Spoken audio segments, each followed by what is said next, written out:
and welcome to our community. Susie Thomas with you this morning. So happy to welcome Tasha Catron. She is from Safe Kids Stark County, which is under the leadership of the Stark County Health Department. Good morning. Good morning. Safe kids. Yes. That's what we all want. And in summertime, it really comes to mind, doesn't it? Because school's out and kids are doing all kinds of fun activities, but we want to keep those kiddos safe while they're doing them. So tell me a little bit about what you're about. Well, Safe Kids Stark County is a partner through the Stark County Health Department, and we've been in existence for 27 years. Really? Right. Everybody's just like, 27 years? Yes, 27 years. Well, certainly not you, because you couldn't even be 27. Well, thank you. 27 years, and our main goal and mission is to reduce unintentional injuries among children who are 14 years and younger within our community. And we do that. We have various programs that we do throughout the community. So we do car seat fittings and checks and things of that nature, and go into schools and educate the children on bicycle safety, playground safety, and host seminars in the past as well. So you're talking to the kids while they're still in school. What do you do in the summer? Do you do some intervention? What kinds of things do you do? So we get the pleasure of going to safety cities and safety towns. Maybe one of my favorite things ever for the little ones. Fun. It's so much fun. The kids are so energetic and ready to learn. And so we go in there and we teach about bicycle safety. So the importance of not just having a helmet and keeping it in your garage, but actually wearing your helmet. So we want the kids to prevent a lot of them like, well, I'm really good at riding my bike and I won't fall. But it's like, just in case. It's that just in case you fall. All right. That's a hard one to enforce when the parents probably did not wear helmets when they were little. You got all these kids that grew up in the 60s who are now grandparents. And they're like, you forget how important that helmet is. So sell me on a helmet, Tasha. Tell me why that is so important. Well, it's important to wear a helmet. I always, when I'm talking to parents, I tell them a story that my cousin's wife had told me.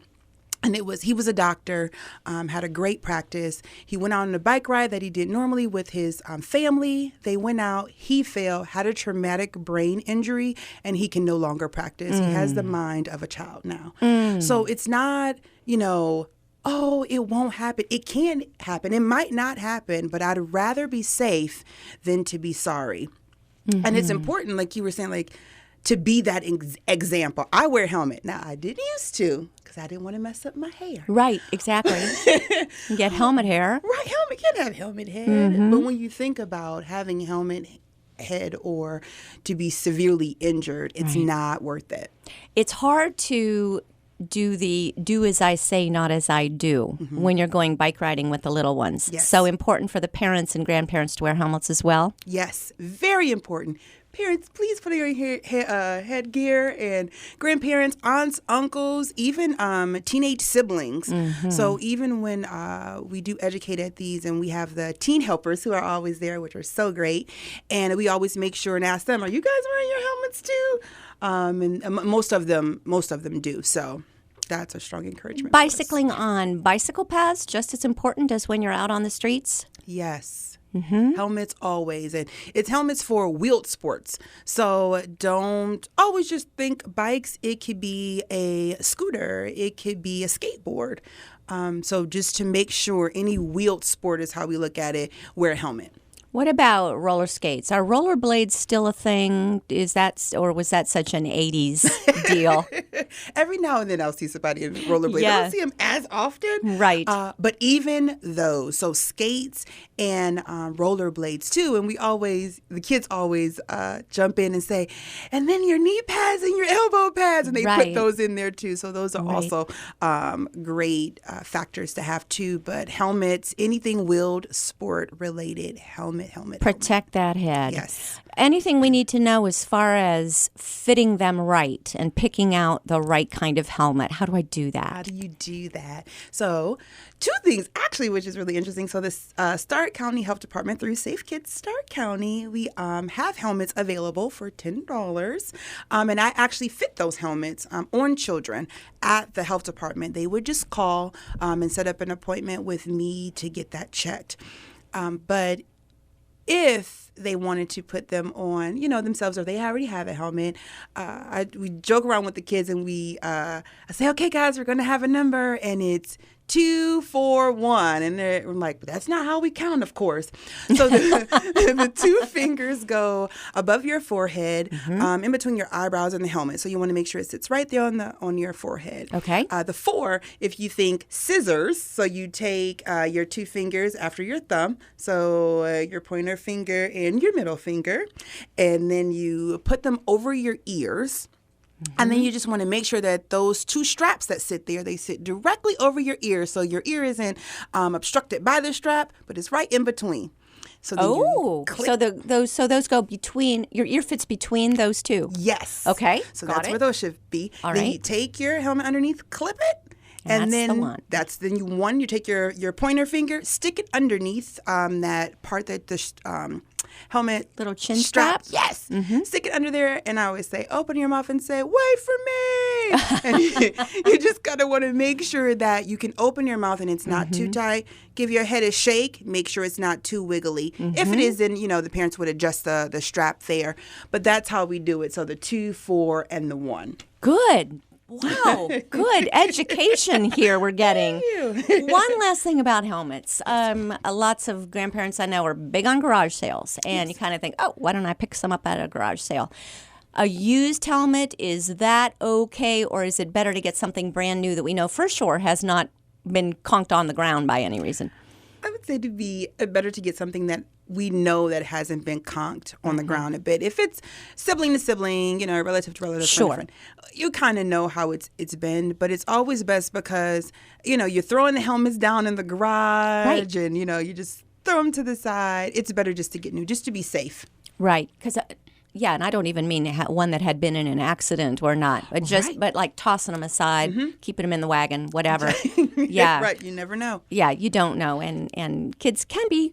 Shocker, newsflash, kids can be hard on things. Yes, hello. Yes. Okay, maybe buy a bike at that garage sale, but not the helmet. Yes. Get a new helmet. Definitely. All right, well, okay, now we're safe on our bicycles. I think we probably have some more ground to cover. What else do you talk about? So we also do a program which is called Walk This Way. So our Walk This Way program that we do is in conjunction with International Walk to School Day, which is usually the second, Wednesday in October. And we select an elementary school to work with for that year and provide a program on pedestrian safety, some sports safety as well, and then any other injury-related activities. So you're teaching them the safe way to be able to be out in the community. Yes. So when you're walking to school, you want to make sure, that they're using like sidewalks, and depending on the community, because every community is different. Some don't have sidewalks. So that's how when we select our community, we kind of evaluate what it looks like before we actually go in. And so that way we can provide them with the correct information. And we have the great opportunity to partner with Safe Kids Worldwide, who provides funding to help us put on that program. So on those communities that don't have sidewalks, correct to walk on the left or the right side? I've always heard, I've hit a nerve, I can tell. I've always heard stay on the left so that you're facing the traffic that's coming towards you. But sometimes there's obstructions with, trees and stuff, and you don't want to be unseen. So I'm thinking in those cases, I tend to go over to the right side. To the other side. So is that okay, Tasha? Tell me, please say yes. That is okay. And that's why we go out to evaluate. Got it. To make sure. So we kind of go the path. And in the past with this event, we've actually taken the kids on an actual walk on a route. So we've greeted the kids in the morning. Hi, welcome, and the parents already know because they have letters that have went out letting them know that we would be there and this what we would be discussing. And then we sometimes take the kids out and we walk the route around the block of the school, so that way we can show them this is how we do when we stop at the stop sign. Yes. We're looking both ways and making sure that that's appropriate for them. It seems also that this time of year is important for us all when we're out driving to realize the kids are not in school, that they are going to be out on the street playing sometimes in the street, and be aware that a baseball at any time could come flying and land in front of your car and somebody would be wanting to run after it. We just all need to be extra cautious right now, don't we? Yes. Be careful. Pay attention. Distracted driving is huge. So everyone just needs to be on the lookout. Remember, it's summer. You can hear the laughter and the joy. Yeah. But just be mindful that, like you said, a ball could be coming, a kid could be running and not paying attention. So we kind of have to watch out for everybody. Yeah, smart. Is it too late to get signed up for Safety Town? Because those are great. When do those take place? And are we too late? Have we missed it? Well, they're at different times throughout the community, depending on the community. All right. And as far as I know, I think we've missed them. Most of them are in June. Oh, okay. And like the first couple weeks of June were really booked. So the communities call us and ask us to come out for those. But those are usually like your June, early June, mid-June. Okay. And a good time to send a child to that would be before they start kindergarten, or what do you suggest? Or any? Well, I think because the police departments, fire departments, I believe, are the ones who set those up. So usually they're like kindergartners, pre-kindergartners are usually the ages that we see. Gets you used to how to get on a bus. And yes, because they do provide. I've seen bus safety there, family education trailers there. There's been poison safety that has been there as well, and healthy eating. So the communities do a very, very great job with putting those on. So kudos to them for that. Awesome. How about stranger danger? What do we need to teach our children without terrifying them, but to keep them safe and to keep them kind of savvy? So with our Stranger Danger, we have the opportunity, Safe Kids, to partner with many community agencies and organizations. So our Stranger Danger, we always kind of have the police departments educate on our Stranger Danger because they're the experts on what to expect, what to look for, and how to watch out. Even with, they do bullying and, let's see, what Stranger Danger, bullying. And another and cyber, and I think it's like the cyber stuff too. Okay. So we reach out to them for that education because they're so good at what they do. Because there are people with not good intentions who are out there in cyberspace that are predatory. Yes. And we need to be so careful and protect our kids. Definitely. All righty. How about for you? How important is it for you personally to be involved with this? What interested you in becoming involved with Safe Kids? Well, I love kids. Kids are my favorite. They're just so fun. They're so willing to learn, and they get excited about the new stuff that they learn. And for me, I love when you can get excited and not just keep it to yourself, but you're so excited that you tell somebody else. So if you ever really pay attention to kids when they learn something and they're in a classroom setting, they're learning something, and then a parent comes up or another teacher comes up and they're like, guess what I just learned? So. And they're so excited to tell. And that's what we want, the message of safety to be spread. So I think just the one education I love as a whole, and then working with kids because they're so genuine, they're so real, and they're ready to learn. And they want to learn. So that's what excites me. How close one-on-one do you get to participate in any of these? Super close. Oh, I get on a tricycle and I ride a tricycle. Well, I walk ride it, we'll say. And I put my helmet on and I show them the right way to do that. So I'm actually hands-on, which is such a great opportunity. I just don't have to, sit back and watch. I can actually participate and be a kid again. Who doesn't want to do that? What a fun job. I'm sure that everything that we're going to be talking about today is on a website. We do need to take a short break here in a second. What is the website where people can get more information, So Tasha? More information, if you go under the Stark County Health Department website, which is a .org, we are found in there. There's a tab that says Safe Kids Stark County. We can also be found on Facebook. Awesome. So find us and like us.